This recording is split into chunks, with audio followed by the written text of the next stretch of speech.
I read through what I wanted to talk about on the podcast this week. There's a lot of passion and a healthy dose of opposition. Oh, yeah, because I'm passionately oppositional. Might be opening up a can of worms with this one, but won't know till we crack her open. Let's go.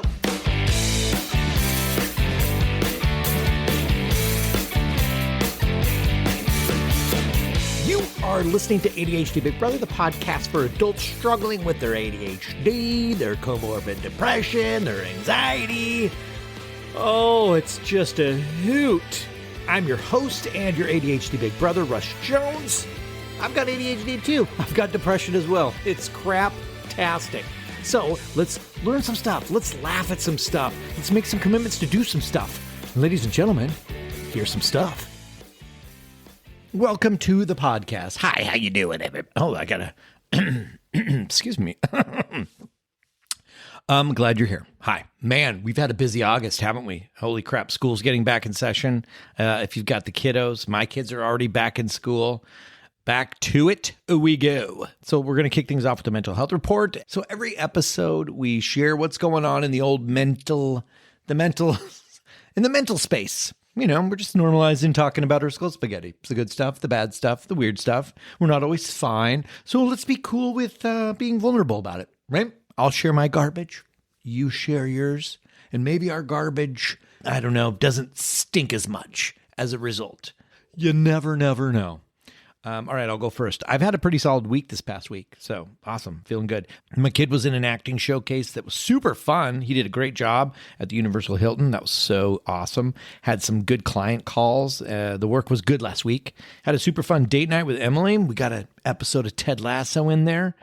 Also, we had a member inside ADHD Big Brother become a skull spaghetti master, which means they got to day 100 in a row of our daily accountability club. Shout out, Hildy. That's freaking awesome. Way to go. Wow. When I see people achieving things, it really juices me up. We've got so many ways to win badges for things and share wins, and being around that it's so good for my mentals.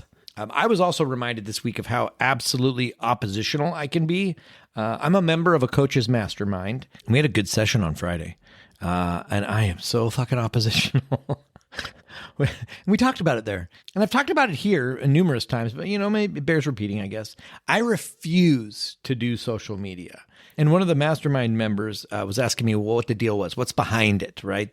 She was very curious, and just to understand it. And it really opened up my eyes to exactly how oppositional I can be, because it's not just for social media. And I have it for other things as well. So in this case, it's like there is a moral thing that I've attached to it, which, by the way, no shade to anybody that uses social media to market their business or any of that stuff. It just feels like if you're going to believe what everybody's saying out there, that you have to be on social media. I'm not saying it's wrong to do. I'm just saying it's wrong for me. We even have community members that have made challenges for people in the community. Shout out to Jen. Shout out to Louve. Both have made challenges that revolve around putting your phone down or stopping the doom scrolling. One person is doing one of the challenges. I can't remember who it is, but they had a rule that they've put on themselves, which is like no social media for an hour after they wake up, which I think is brilliant. That's awesome. But so I just can't market on the platform that's bad for me. Like, it's not bad for all of us, but it's bad for me. If it's on my phone, I'll use it and I'll abuse it. And then on top of that, so I have this really intense feeling because so many people try to tell me that, how I can make it work for me. Like, how could you make social media work? That I need at least to have a presence on there. And I can't. I mean, I know that I can, but I can't. To me, that's like telling me to just smoke one cigarette so that you can be in the conversation with everybody who's outside smoking. Don't inhale the smoke. Just create the puff and then blow the smoke out. And I'm like, you just got to at least have one cigarette in your mouth at all times. And so the oppositionalness in me is like, no, I don't. No, I don't have to do that. I'll show you. So I just can't live in that world. And we're all so prone to the normie culture. Like, this is what we all do now. This is how you're supposed to do things. So whatever. I don't necessarily think that just because we have a thing like this oppositionalness, doesn't necessarily mean I have to fix it. I'm oppositional sometimes. Okay. because I'm not in alignment with something. Big fucking deal. So much better for my mental health than forcing myself to engage and do a thing because other people say it's what I have to do. It definitely makes marketing a more creative endeavor for me. I will give it that. I'm even trying to figure out how to not have to have a Substack. I just like to write, so maybe I could just, maybe I create a free space in the community that's open to the public. And because information is free. I believe in that. I think I could do it. Wheels are turning. Wheels are spinning. Stay tuned. Do you guys ever feel like that with anything? Where everyone says a thing has to be a certain way and it goes so against your grain? Anyway, my mental health, it's been really good this week. So as far as like offering stuff goes, information, it's all free. You got to struggle. You can click on the link in the show notes and you can use my podcast finder that just tell it what you're struggling with, and it'll give you a couple of episodes that might be able to help. It's all free. I'm not capturing emails from it at the moment, so it's, that's just my policy right now. So when you're ready to take action, if you can't, that's when investing in yourself makes a lot of sense. And then a very small investment and a willingness to be visible and vulnerable, and holy shit, you could be like Hildy and get yourself a Skull Spaghetti Master Badge, and that feels good. Link to join is in the show notes. Also, I do have scholarships now to ADHD Big Brother memberships. If you're wanting to participate, but you don't have the funds, just reach out. I currently have 3 out of the 5 available. I run them in 4-month cycles. If you need to get your shit together, let's go. Reach out. If you have questions about that, if you need the scholarship, just reach out. And for those of you that are needing aggressive daily accountability support, I do have a unique coaching style that if you want to take advantage of it, you could potentially have your change happen pretty fast. Yeah. Sometimes what we need is another person who is watching. We're used to that other person being judgmental with normie culture attitudes. We judge ourselves. I don't want to report to someone that I keep not doing what I said. It feels gross. I don't like it. I don't want to feel bad. I'm tired of feeling bad, but I'd rather do some kind of escapist behavior that's going to make me feel bad, but it's the kind of feeling bad that I'm used to. So I'd rather be comfortably feeling bad than uniquely feeling bad in a new way. I'm like, what? I don't get it. Anyway, my philosophy, and this is for people that are seeking help, okay? If you don't need help, no biggie. File this under D for does not apply. But if you want help and you're paying for help, don't you want to get through it quicker? That means daily accountability. And that tension that you feel about it, let's learn to accept that and use it rather than try to get away from it. I do this with daily text message accountability. It's not an automated thing. It's you and me. We meet once a month. And then we set up the daily accountability. I prefer every day. Some people want to take the weekend off. It's all the same price. So it's up to you. If you're in a season of like, okay, I got to go, let's get some stuff done. Oh man, a lot of it boils down to proximity to support, and daily support is a big fucking deal. Then go to my website, book a call to apply. We can actually make this more fun than it is. Pretty sure of it. I currently have 2 spots open for that. Get it. So let us talk about some things. The aspect of ADHD that I'm the most proficient at helping with is the doing of the things. I think that everything boils down to deciding what to do with your time and being willing and able to do that thing. And man, do we naturally suck at that. Am I right? Oh my God. Just me? Am I the only one that sucks at this? Okay, you're all lying. I mean, I don't take any pills for my ADHD because of all the crappy side effects. So my natural state is doing important things is hard. It does not come naturally to me. But everything boils down to doing a thing. Think about when you're depressed. It's about, how do I get out of bed? That's a task. And think about when you're riddled with anxiety. It's about, how do I regulate my emotions? Or how do I calm my polyvagal nerve? That's a task. That's a thing to do. Think about when you get butt hurt because Trudy's text message didn't have an exclamation point and you can't get over the idea that she now hates you. There's some journaling involved there, right? Or some cognitive reframing. That's a to-do. You might call it a to-think, but I think that a to-think is also a to-do. You have to do the thinking, so it counts. Think about when you have free time and your kids want to play with you. Think that's a thing to do. It's a super fun thing to do, but that's a task that you've decided you will allot time for. When it comes to these things that we have to do, we operate based on tension levels. All of our executive function, dopamine business, basically the way that I simplify it for myself says that if I'm not interested, I don't activate. So if it's not interesting, novel, or urgent, which I just categorize everything as interest, then it has a tension to it that equates to not now. Not doing has less tension. When things reach high levels of urgency, then there's more tension to not doing it. And so we're moved to action. So this is just us having a chat about it, about tension. The quick answer here, which I do subscribe to, is that it is in our best interest to create ways to minimize the tension or create more tension to not doing it. We often speak in terms of fun, don't we? Like, how can you make the task more fun? Because fun appeals to us. But I always come back to, like, that's homework. Figuring out the fun, that's a homework assignment. And when you're in the moment of needing to do a shitty task, doing homework is adding more to the plate. So I'm a fan of, even though I don't love it, but I'm a fan of indulging the tension. That, to me, is the shortest, easiest way through this stuff. Accepting that it's going to suck. We don't have to embrace it, but accepting, man, can we be miserable for small bursts of time? Can we be cool with being frustrated, annoyed, dramatic, having an internal tantrum for a short amount of time? We know we're going to feel good about ourselves afterwards, but that feel-goodiness that we might get afterwards does not compel us to action. It never does, not for me. You don't buy the latte today because you want to retire in 20 years. What? It's only $4. I deserve the latte. I need a latte right now.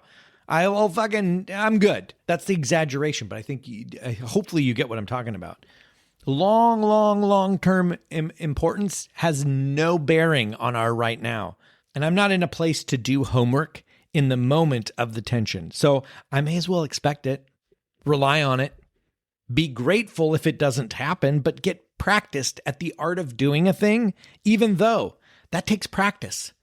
And timers. There's this push on us as ADHDers to look for the fun, which I think is awesome. To me, it's pretty impossible in the moment of needing to do a shitty task to find the fun. Like, I need to send an email to Troy before noon tomorrow. I have plenty of time to do it. It's on my task list to do right now, but fuck it, I can do it tomorrow. What does it take to do it today when you said you were going to do it? What if you approached it from a tension standpoint in advance? What if you created more tension to not doing it? Instead of trying to make it more fun, what if we use the dark side of the Force? Use the tension inside of you, Skywalker. Here's an example of that. You could apply it with your friends or whatever. As you may know, in our membership, we do have the Daily Accountability Club. So you post your thing that has to be done today. Or your day streak, this is the days in a row that you've done a thing, that's on the line. And those things can be different every day in our space. But maybe you're on day 59. Good for you. It takes all of about 2 minutes to log in to make yourself visible and declare the thing that you're doing today, no matter what. I modeled this community after a nicotine one day at a time quit group. The group accountability philosophy works like a motherfudger for ADHD. So maybe you stay online for 5 minutes to read what other people are doing. That's a whole 7 minutes of your life to do something, to nudge yourself forward. 7 minutes. Nobody listening to this can tell me that you don't have 7 minutes of your life to do something to nudge yourself forward. Go to your settings on your iPhone, click on screen time, and then pick any one of those apps and ask yourself, well, what if I shortened it 10 minutes? Where would that be? What app would that be that you would shut down a little bit earlier? And because it's not easy, like, you can't just say 10 minutes less Instagram today because, you're doom scrolling. You don't even know you're doing it, right? So other people, to help you make it visible, you put send Troy email. So now you have to send Troy the email or your day streak goes back to day 1. And because you're on day 59, you're feeling good about yourself. And in our community, you get a marinara mind badge at day 60 on your way to fully cooked skull spaghetti mastery on day 100. So there's more tension now to not sending the email because I don't want to go back to day 1. It's brilliant. By virtue of playing with the tension, by having a collective of people who are about to celebrate you over a fucking email to Troy, yes, we will, you actually made it more fun and exciting, even though it was tension related. The quickest path for us to do a thing, in my mind, is to pre-plan and rely on the tension. If we can expect it, if we can get comfortable being in discomfort, we have a better shot. And experiencing tension alone, This whole, like, the willpower, suck it up, got to be able to do this shit without support, it's monumentally more difficult to overcome than tension that is accompanied by accountability through visibility, through just making it visible. So let's get to the tension. Let's get through it already. Instead of reading a book or watching a video or listening to this dumb podcast, building a spreadsheet, instead of dwelling in the learning, trying to build a system that finally works perfectly, let's get into the pain of it already. And join me, the human being, not the pre-recorded audio guy. Let's fucking play already. If you want, of course. Like, I'm obviously pretty passionate about this, I'll admit. I like feeling the passion, though. It feels purposeful. If you ask me what my goal is, it is not to educate the masses. It's to be a part of or a witness to an individual's positive change. That feels really good. Getting support at the same time I'm giving support, holy balls. And I get to do that inside ADHD Big Brother. That's the real gift. And what's even cooler than that, starting day one, you have the opportunity to experience that as well. You get to support me. You get to support everybody else in the community. If that's a passion of yours, holy shit, it's pretty magical. God, there's something that you hear a lot in the real world. I don't know, it's a cognitive reframe or something. I hear it a lot in the ADHD community. It's that you're not broken. You guys get that? And maybe this is my oppositional, this is going to come out with my mental health stuff. So just filter this stuff out if it doesn't apply to you, okay?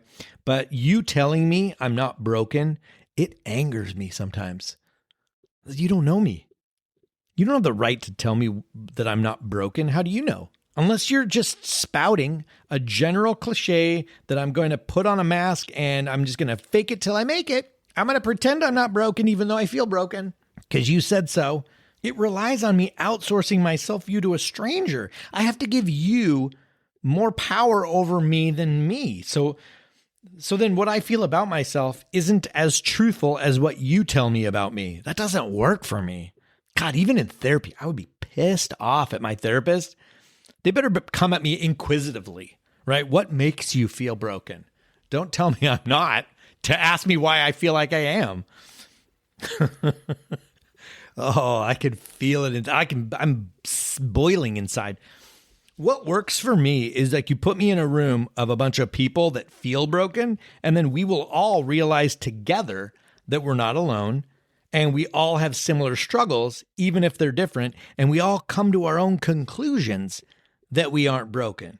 I don't have to blindly believe Rodney's statement about me. This is one of those things that I hate about social media. Like you're not broken. You're just wired differently. Like they're done. You better now. It comes from our own insight about ourselves. And as we connect with each other and solution share, we then realize, oh, it's not because I'm a broken piece of shit loser. It's because I need a unique solution here. Let me ask for some non-judgmental support while I practice this solution and see if it has legs. Anyway, these are a few of my opinions when I'm broken and I'm paralyzed when I'm feeling blue. Doodly doodly doo. Oh my God. I should change the mental health report. I'm going crazy. All right. That's going to do it. Let's just call it. That's that. Thank you for coming to my ramble today. As always, feel free to reach out, share your school spaghetti with me. That's what we're here for. That's the whole point. And if you're getting value out of this podcast, please support my work by joining ADHD Big Brother. Join us. And then I can actively support your work. And with that, head on down now to the show notes. Go ahead and click on those links, ski-poos. And I hope you have a fantastic week. And I shall talk to you later.